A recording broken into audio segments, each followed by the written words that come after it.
কি ব্যাপার ফারজানা, কি করতেছো তুমি? আর বলো না রে মা, মেয়েদের যে কত কাজ। তোমরা তো ছাত্রী মানুষ, তোমরা বোঝো না। আসসালামু আলাইকুম, সবাই কেমন আছেন? আলহামদুলিল্লাহ, আমিও ভালো আছি। তা আমি তো আসলে প্রতিদিন সময় পাই না রুটি বানাইতে লিয়া। এই কারণে যেদিন একটু ভালো লাগে ওদিন রুটিগুলি বানাই। এই যে রুটিগুলি বানাইছি, দেখেন অনেক রুটি বানাইছি। আর ওই যে কাগজে যে রাখা দিই, তো কদিন দুদিন পর পর আবার মনে করেন রাখিতে খাওয়া শেষ হয়ে গেলে আমি আবার করি কি, সুন্দর করে একটু পুরা সাবান দিয়ে এগুলি সুন্দর করে কাপড়ের মতো রস করি। আর রসটা করলে আবার আমার কাছে ভালো লাগে না। হ্যাঁ, এখন এটা ধুইছি, এটা এখন আবার মুছতাছি। আসলে অনেক মানে ছেলেরা মেয়েদের কষ্ট বুঝে না, মনে করে কি যে একদম সুতা।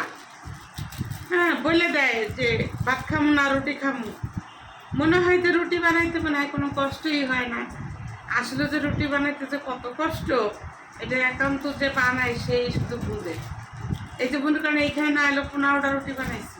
এই 15টা রুটি সেদ্ধ করা, মাখা, তারপর ভালো করে, আপনারা কে কোন দেশে কোন ভাষায় কি বলেন আমি জানি না। কেউ বলে মুঠা নিচ্ছি, কেউ বলে মাখায় নিচ্ছি। হ্যাঁ, এই দুটা হাত ব্যথা হয়ে যায় পুরা। তারপরে এই যে কাগজগুলি আবার পরিষ্কার করে আবার এগুলি শুকাইতে হয়। তারপরে এইগুলির আবার একটা কাগজের উপরে রাখি, আর একটা কাগজ দিয়ে আবার ঢাকি। এই করতে করতে তো মনে করেন শেষ হয়ে যায়। তারপরেও মনে করেন আলহামদুলিল্লাহ যে নিজে হাতে এখনো রুটি বানাইতে পারি, খাইতে পারি। এইটুকু আল্লাহর কাছে অনেক শুকর আদায় করি যে আল্লাহ অনেক ভালো রাখছে আলহামদুলিল্লাহ। অনেকে তো তাও পারে না, নিজে বানাইতে পারে না, কারণ অনেক বয়স হয়ে জায়গা, তারপর আবার অনেক অসুস্থ থাকে। আবার তাদের ছেলে আছে, ছেলের বউরা অনেক সময় বানায় দেয় না। হ্যাঁ, কিন্তু আলহামদুলিল্লাহ, কিন্তু আমার সেই হিসাবে আমি আল্লাহর কাছে অনেক শুকর আদায় করি। আল্লাহ আমার অনেক ভালো রাখছে, কারণ আমার দুইটা মেয়ে দিয়ে দুইটা ছেলে পাইছি আলহামদুলিল্লাহ। যথেষ্ট সম্মান করে আর যথেষ্ট ভালোবাসা পাই তাদের কাছ থেকে। কখনো তাদের মানে মেয়ের জামাই হিসেবে দেখি না। সবসময় আমি বলি যে আমার ছোট ছেলে আমার বড় ছেলে। আর তারাও ঠিক গেলে মনে করেন বড় ছেলেও যেমন সম্মান করে, আমার ছোট ছেলেও আমাকে সেইভাবে সম্মান করে।